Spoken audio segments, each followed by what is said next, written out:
வணக்கம் சாப்பாட்டு பிரியர்களே, இன்றைக்கி சாம்பார் சாதம் தயிர் சாதத்துக்குள்ள செம்ம காம்பினேஷனான நல்ல காரசாரமான மல்லி பொட்டேட்டோ ரோஸ்ட் எப்படி பண்ணுறதுன்னு பார்க்கலாம். இது பண்ணுறதுக்கு ஒரு மிக்ஸி ஜாரில் ஒரு கைப்பிடி நிறைய கொத்தமல்லி தலை சேர்த்துக்கலாம்.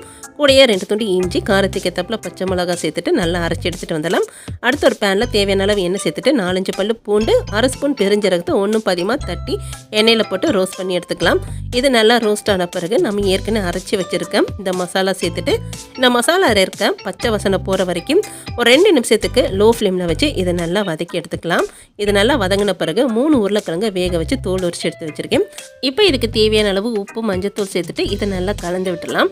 இதை நல்லா கலந்து விட்டுட்டு லோ ஃப்ளேமில் ஒரு 10லேருந்து 15 நிமிஷத்துக்கு இந்த உருளைக்கிழங்கு நல்லா ரோஸ்ட் பண்ணி எடுத்தோன்னா நல்லா மொறுமொறுன்னு காரசாரமான மல்லி பொட்டேட்டோ ரோஸ்ட் சூப்பராக ரெடி. நீங்களும் ட்ரை பண்ணி பாருங்கள். வீடியோஸ் உங்களுக்கு பிடிச்சிருந்துச்சுன்னா வீடியோஸ்க்கு ஒரு லைக் பண்ணிவிட்டு ப்ளீஸ் மறக்காமல் நம்ம சேனலை சப்ஸ்கிரைப் பண்ணாட்டி சேனலையும் சப்ஸ்கிரைப் பண்ணிடுங்க.